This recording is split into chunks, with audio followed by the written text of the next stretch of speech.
This world alone, it cannot change me.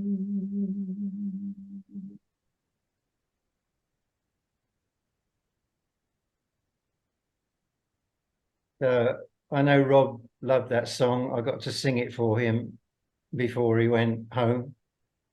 And so that was my dedication to Rob, because that's what he represented to me. Somebody who so boldly stood there with such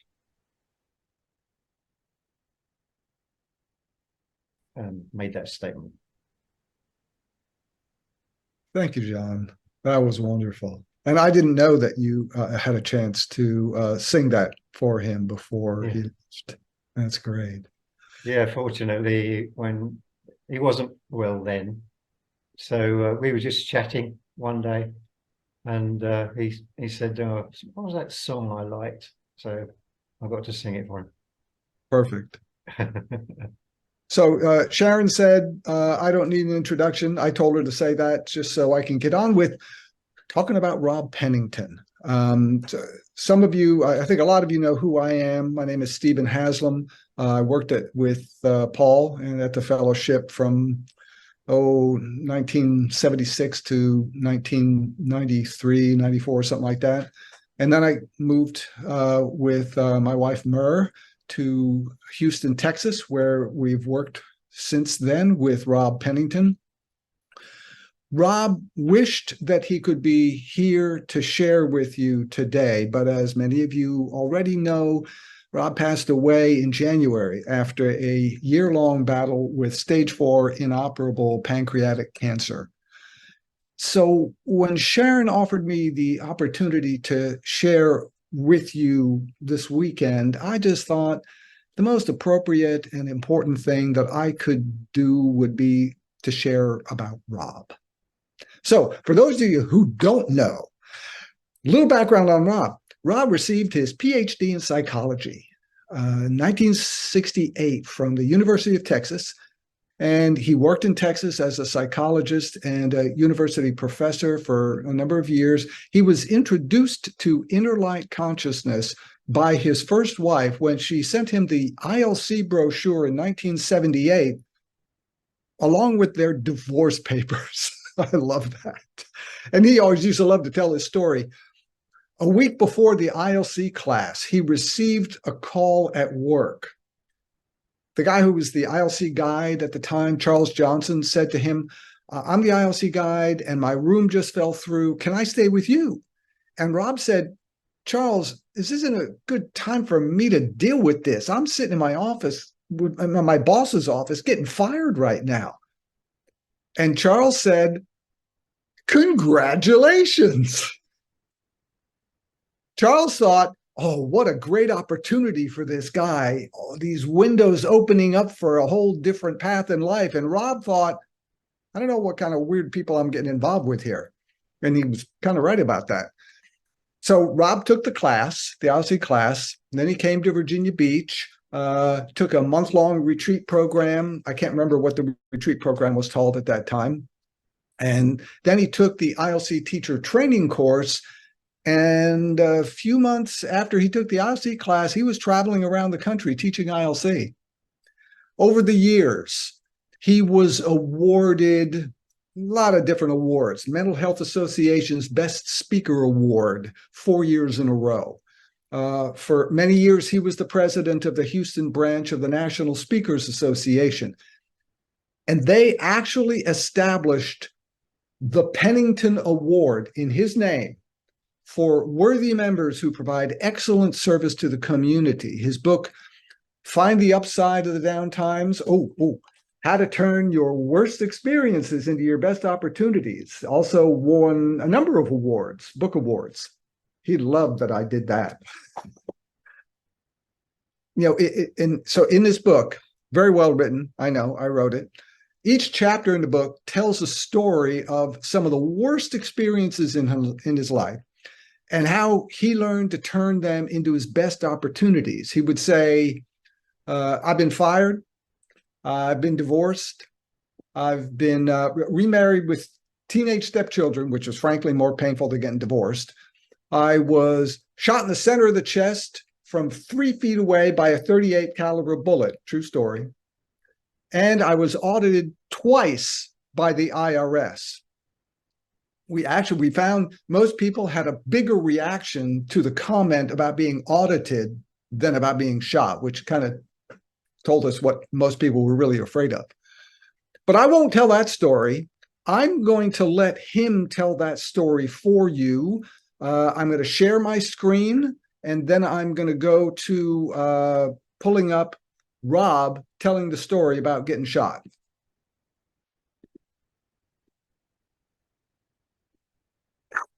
My purpose is to transform the quality of the rest of your life in 20 minutes. It's not going to be difficult. It's only going to take one idea planted in your mind forever. And I'm going to give you a bunch of them. So hold on.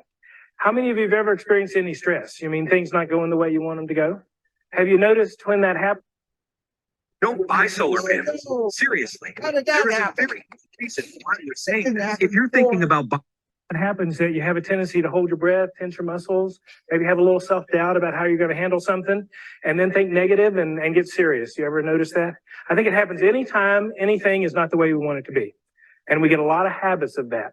If you're going to learn how to speed through stress, you're going to learn how to recognize what I just described, what I call the automatic stress reaction, and change it to what I call the stress management response, which is just the opposite. So let's practice real quick. Everybody take a deep breath. And on the out breath, relax. So you've already done 2 steps in like 3 seconds. Let's do it one more time. Everybody take a deep breath and relax.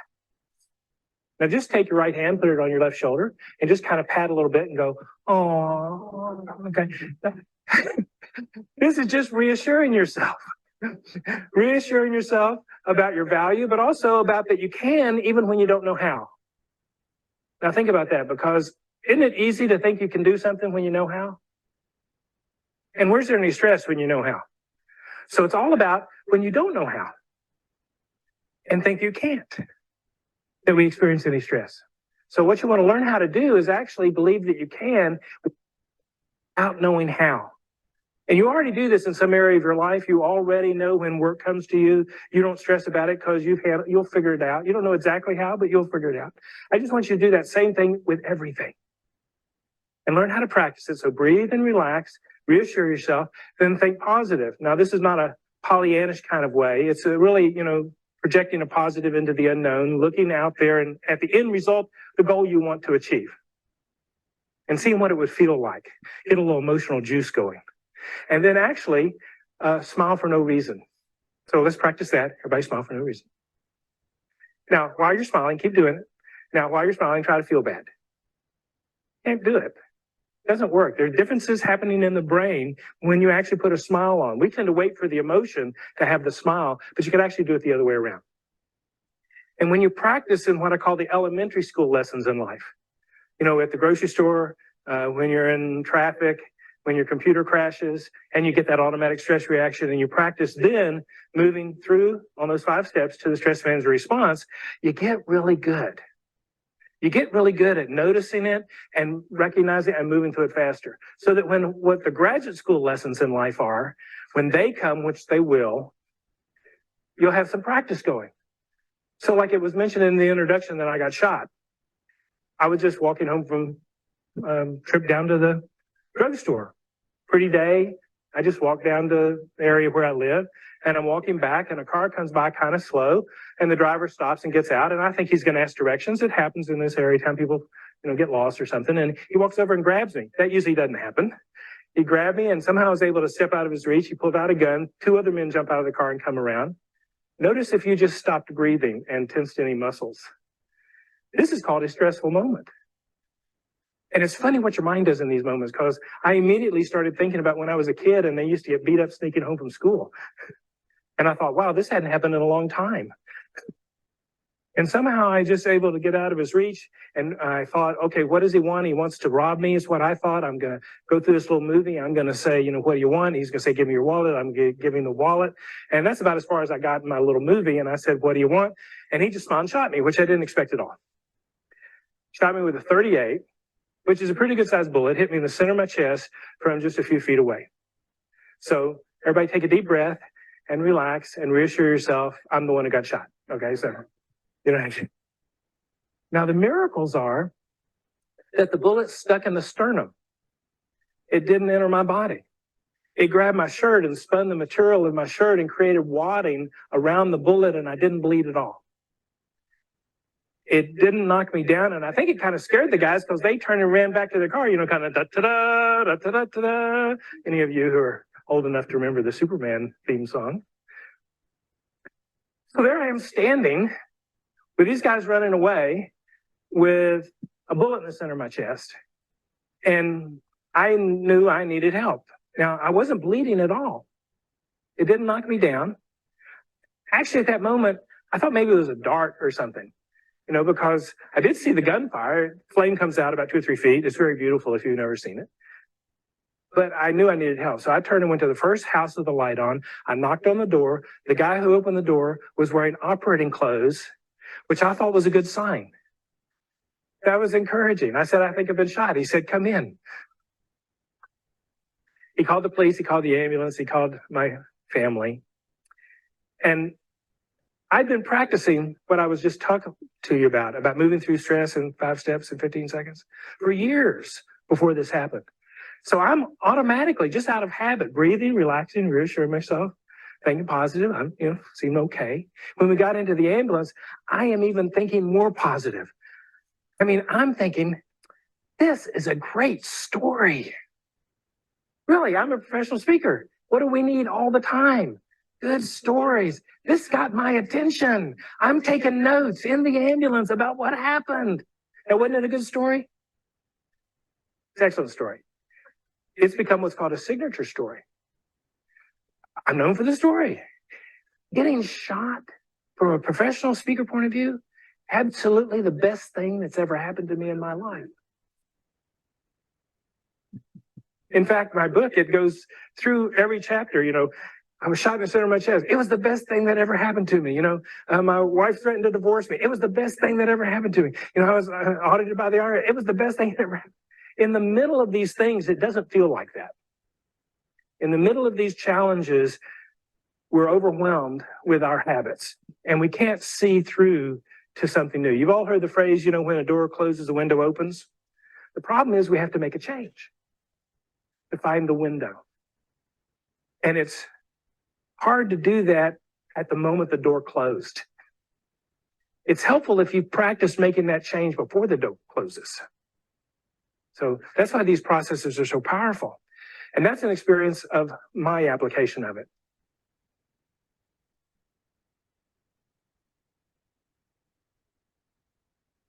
Wasn't that fantastic? And when he tells that story, there's one simple exotic herb that anyone can use to flush out nail fungus. I don't know. Now it's at least good for all of you to know that there is one simple exotic herb that can flush out nail fungus. So we also are bestowing that gift upon you. But to go on with Rob's story, even after that, after he got through the hospital and he was told, you're going to be in the hospital for, about a month trying to recover and they had to open up his chest. I mean, there's so much to that. He's at home and he can't work, or at least they're telling him you can't go out and work. But he's so excited to be getting out and telling this story to people. And he didn't have health insurance back in 1982. So he was hit with a $30,000 hospital bill back then. So here he is, can't work, $30,000 hospital bill, still got all of his own other bills, but he didn't sit around feeling sorry for himself. He had this naive, positive attitude that he could always work things out somehow. And he got out and told the story. What he did was he decided, how am I going to deal with this $30,000 hospital bill? I don't have that money. And the way his mind worked, he decided, I don't have to pay that bill. It just has to get paid. Isn't that the truth? So he thought, well, how could it get paid without me having to make the money to pay the bill? I thought I could win the lottery, You got to play to win. That didn't happen. He played, but didn't win. He said, I could have a rich relative give me money and I could use that money to pay the bill. He actually ended up having a rich relative who died soon after he got shot. They just didn't leave him the money, so he didn't get that money. So he's out telling, he was just so excited he would get out and doing these talks and telling people about this. And one time somebody caught him during a break and said, you know, you don't have to pay that bill. And he said, well, I kind of know that, but what do you mean? In Texas, there's something called the Texas Crime Victims Compensation Board.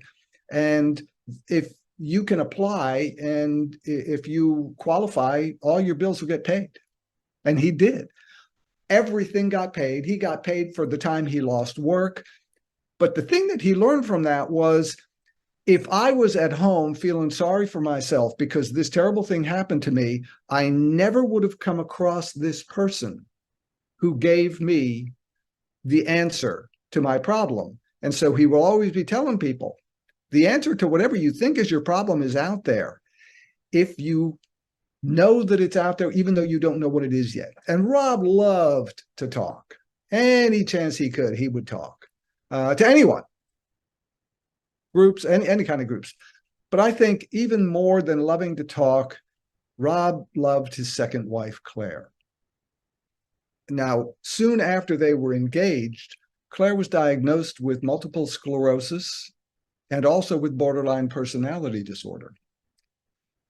Now, instead of resenting this or running away, with Rob's habit of just naively expecting that he would work things out, even though he didn't know how, Rob decided that what he was going to do was choose to be married to someone with MS and BPD. And sometimes she would argue with him and tell him, I don't love you anymore. And Rob, this incredibly naive way, he made up another belief. He thought, I know Claire loves me, but because of her MS and BPD, sometimes she just doesn't know it. He just decided that and lived as if that was true. So he always felt loved, no matter how she was behaving.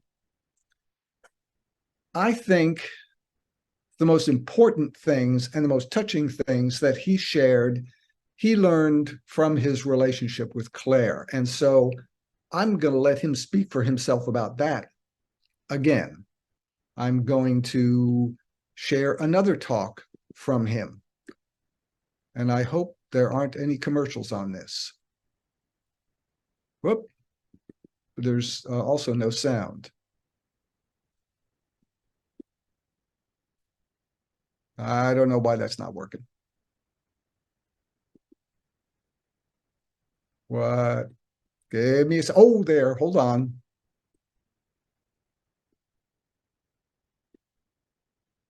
And we forget in the middle of the argument. In my shower, we have this knob that you pull to turn the water on, right and left, hot and cold, little plunger that you push that sends the water either up to the shower or down into the tub. I, like everyone I knew, pulls the plunger so the water comes up through the shower. I put my hand in, wait till the temperature gets the way anybody else do this. And when it gets the way I want, then I get in. My wife, for some other reason, has this experience that when she turns on the water, she expects it to be going down into the tub. So she leans in to put her hand underneath the faucet. Where's the water coming from after I've used it?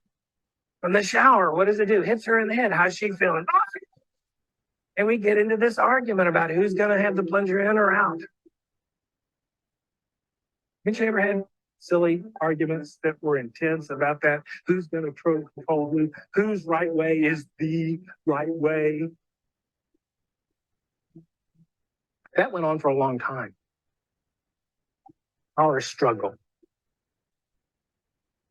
And somehow, I don't know why, sometime when I was finishing the shower, I thought of what was going to happen. And I saw myself having a choice of doing something with that plunger to have it go up in the shower or down into the tub. And I knew very clearly that if it went down in the tub, how would my wife feel? She'd be loved. And isn't that the way we want the people we love to feel? We want them to feel loved. And I saw how simple and easy that was. But I had to realize the difference between a requirement and a preference. That you don't go to war over preferences. In fact, when it's not a requirement, by definition, you've agreed to not agree. You've agreed to not have to have it your way. That's what not a requirement is. And so, push the plunger in. When she comes in and the water hits her hands, she feels love. And just to be a little poignant about it, she passed away about 4 years ago. And when I take a shower, I am still pushing the plunger in. It makes me feel loved.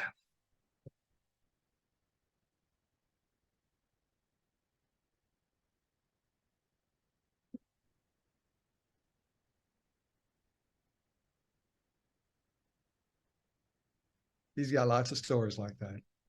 And the best ones are about things that are so simple. And yeah, I go on talking about Rob and things that he accomplished in his life, or some of the things that he and I taught and did together. Not enough time. But if you want more, I'm going to do a little commercial here. Actually, to do this little commercial, I can share my screen and show you this. His book. You can find it on Amazon. Find the Upside of the Down Times. It's got all these chapters of these difficult things that happened to him, how he learned to turn it around and make a positive experience out of it, and little ideas or techniques that you can work on so that you don't have to wait until you get shot or audited by the IRS in order to get through those stressful moments. Or here's another one, and he would really appreciate, this one. Anybody checking out this, whoop, how did that happen? I don't know how that happened. This is, it's a video series of little 3 to 5 minute clips of Rob talking about an idea or a technique that he learned, that he was just sharing, just 3 to 5 minutes, and it has worksheets associated with it called Calm in the Storm, Transforming Stress into Success. So this is my commercial for Rob. He would really like that I did this. He considered this, as we were creating it over the last 2 years, to, I guess, be like, what was the word for that, Murr? His legacy. That was really important for him. So you can find this by going to Calm in the Storm program, or I'm sure that the fellowship will have up on its website just a link to this type of thing for him. I don't know, Sharon, you're just going to have to step in here and shut me up or shut anybody else up, but I just wanted to invite anybody else from the group here who've had experience with Rob or were touched by anything that he did with them to speak up and share your perspective about him. John, I know you spent a lot of time with him, but you're still on mute. That's where most people prefer me. But yeah, I just absolutely love Rob. Yeah, I thought he was such a brilliant speaker, and like you say, he would take all of these very simple stories and present them so beautifully as well. And I love the way you guys work together as a team and what you achieved, and how far. I mean, when I first met Rob at the Hearthfire Lodge, I had no idea then that you guys would go on to achieve what you've achieved. So watching that collective story of you and Mer and Claire and having the opportunity to share those experiences as we've gone along in our lives. I just know, Rob is still there watching over us, still telling his stories, and probably got the whole of heaven sitting there going, that's a great story. So, that's how it goes. I could say many things, but let's give somebody else a chance to. Thank you. Yeah. Anybody go ahead and speak up. I'll just say one thing about him is that, he took the whole concept of there are mystery schools and life itself is the real mystery school. And he found a way of speaking about that concept directly to anybody. He was talking, he would share that message with executive teams, with coaching executives in a way that made absolute sense.